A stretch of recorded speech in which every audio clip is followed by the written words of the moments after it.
Praise the Lord. கிறிஸ்துவுக்குள் பிரியமானவர்களே, ஆண்டவர் இயேசுவின் நாமத்தில் இந்த புதிய வாரத்தில் உங்கள் ஒவ்வொருவரையும் சந்திப்பதில் மகிழ்ச்சி அடைகின்றேன். இறைவன் நம் ஒவ்வொருவருக்கும் புதிய விடியலின் நாட்களை ஆசீர்வாதமாய் கொடுத்திருக்கின்றார். ஆண்டவருக்கு நன்றி சொல்வோம். இந்த வாரம் நாம் தியானிக்கக்கூடிய வார்த்தையின் தலைப்பு என்னதென்றால், நீர் பாய்ச்சுகின்றார். இதற்காக நாம் எடுத்துக்கொண்ட வேத பகுதி ஏசாயா அதிகாரம் 27 இறைவார்த்தை 3. ஆண்டவராகிய நானே அதன் பாதுகாவலர், இடையராத அதற்கு நான் நீர் பாய்ச்சுகின்றேன். எவரும் அதற்கு தீங்கு விளைவிக்காதவாறு இரவும் பகலும் அதற்கு காவலாயிருக்கின்றேன். பிரியமானவர்களே, இந்த வார்த்தை நமக்கு எதை விளக்கி கூறுகின்றது?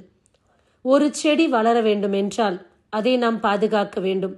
தேவைப்படும் போது நீர் கொடுக்க வேண்டும், உரம் அளிக்க வேண்டும். மற்ற எதுவும் அதை சேதப்படுத்தாதபடி இரவும் பகலும் அதற்கு காவல் இருக்க வேண்டும்.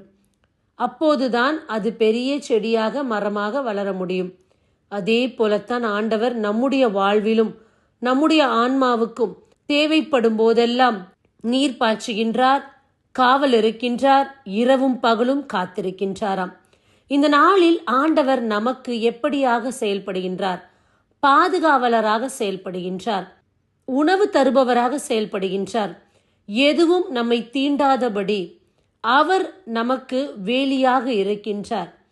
பிரியமானவர்களே, இறைவன் நம்முடைய வாழ்வின் எப்படிப்பட்டவராய் செயல்பட்டு கொண்டிருக்கின்றார்? பாதுகாவலர், புரொடெக்டர். எதுவுமே நம்மை தொடாதபடி அவர் இன்று நமக்கு காவலராய் இருக்கின்றாராம். ஒன்றும் என்னுடைய மகனை சேதப்படுத்தக்கூடாது. நான் அவன் மீது நோக்கமாய் இருக்கின்றேன். இன்றைக்கு அவனுக்கு இது தேவையா? இப்படிப்பட்ட ஒரு தேவையில் என்னுடைய மகன் இருக்கின்றான், என்னுடைய மகள் இருக்கின்றாள். இந்த காரியம் இந்த மகளுக்கு இன்றைக்கு நடக்க வேண்டும். இப்படி தேவைப்படும் போதெல்லாம் தகுந்த நீரை பாய்ச்சுகின்றார். உங்களுக்கு எது தேவையோ அதையெல்லாம் ஏற்ற காலத்தில் ஏற்ற நேரத்தில் சரியாக நமக்கு கொடுக்கின்றார். எவனும் நமக்கு தீங்கு விளைவிக்காதவாறு ஆண்டவரே இரவும் பகலும் நமக்கு காவலாயிருந்து வருகின்றாராம்.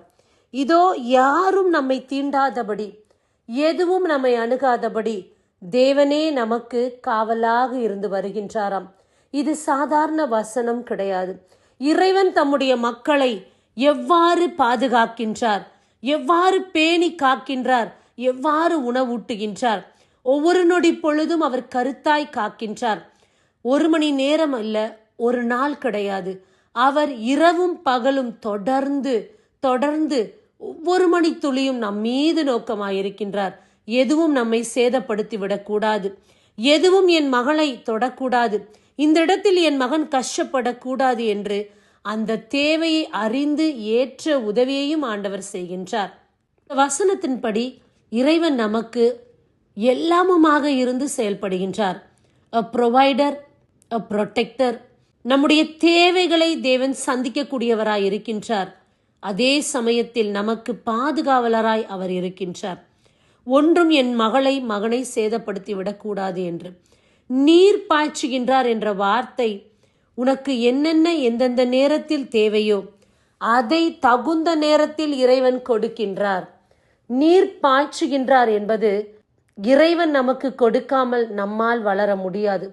இறைவன் நம்முடைய தேவை சந்திக்காமல் நம்மால் அந்த காரியத்தை முழுமையடைய முடியாது.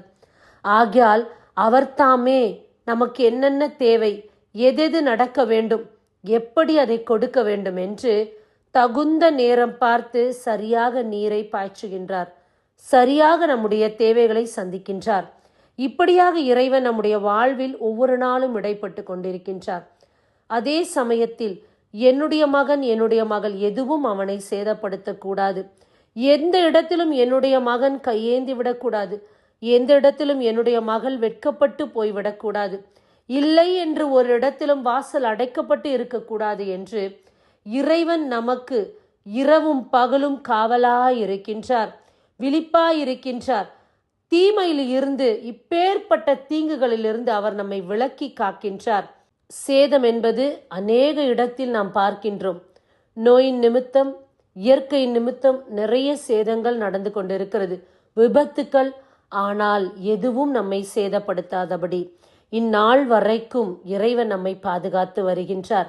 இந்த செய்தியை கேட்டுக்கொண்டிருக்கிற உங்களுக்கு ஆண்டவர் சொல்லக்கூடிய வார்த்தை, நான் உனக்கு தேவையான நேரத்தில் நீர் பாய்ச்சுவேன், உனக்கு காவலாயிருப்பேன், உன் தேவைகளை நான் சந்திப்பேன்.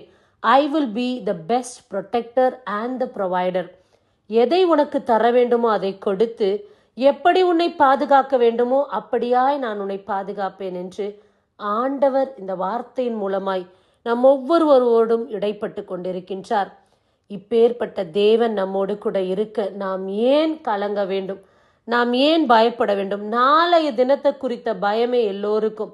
இந்த நாளை தேவன் கொடுத்திருக்கிறார், இந்த நாள் அவர் பாதுகாத்திருக்கிறார், இந்த நாள் தேவைகளை சந்தித்திருக்கிறார். அப்படி இருக்க நாளையும் அதே இறைவன் என்னை போஷிப்பார், என்னை பாதுகாப்பார் என்ற ஒரு விசுவாச வாழ்க்கை இல்லாதபடி எப்போதுமே நாளைய தினத்தை குறித்த ஒரு கவலை, நாளைக்கு என்ன நடக்கும், நாளை மறுநாள் என்ன நடக்கும், அடுத்த வாரம் இதை நான் கொடுக்க வேண்டும், இந்த நபருக்கு நான் எப்படி செய்வேன், இப்படி பலதரப்பட்ட தேவைகளோடு, குழப்பங்களோடு, சந்தேகத்தோடு நாம் வாழ்ந்து கொண்டிருக்கின்றோம். இதோ நம்முடைய பாதுகாவலர், நீர் பாய்ச்சுகின்றவர், சேதப்படுத்தாதபடி இரவும் பகலும் காவலாய் இருக்கின்றாராம். அப்பேற்பட்ட தேவன் நம்மோடு கூட இருக்க எவன் நம் மீது கை போட முடியும்? யார் நம்மை எதிர்த்து நிற்க முடியும்? இறைவனை பற்றி பிடித்து கொள்ளுங்கள். அவர் நமக்கு காவலாய் இருக்கின்றார். 1 மணி நேரம் அல்ல, ஒரு நாள் கிடையாதாம், இரவும் பகலும் எப்போதும் இறைவன் கருத்தாய் நம்மை காத்திருக்கின்றார், கருத்தாய் நம்மை பாதுகாக்கின்றார். அவர் நம்மோடு கூட இருக்க எதுவும் நம்மை சேதப்படுத்தாது. எதுவும் நம்மை சேதப்படுத்தாதபடிக்கு அவர் அதை பாதுகாவலாய் வைத்திருக்கின்றார். அசைக்க முடியாத நம்பிக்கை மனிதன் மீது வைக்க வேண்டாம், இறைவன் மீது வையுங்கள். உங்களை இவ்வளவாய் காத்து வந்திருக்கின்றார். உங்களுடைய வாழ்வில் எபினேசராய் இருந்திருக்கின்றார். உதவி வரும் கண்மலையாக இருக்கின்றார். ஒத்தாசையின் பர்வதமாய் இருக்கின்றார். அப்பேற்பட்ட தேவனை நம்பி உங்கள் வாழ்க்கை பயணத்தை தொடர்ந்து நடத்துங்கள். தேவன் உங்களோடு கூட இருந்து சகலத்தையும் வெற்றியாக வாய்க்க செய்வார். ஆமேன். கண்களை மூடி செபிப்போமா. இரக்கமே உருவான இறைவா, அருமையான வார்த்தை கொடுத்ததுக்காக உமக்கு நன்றி செலுத்துகின்றோம்.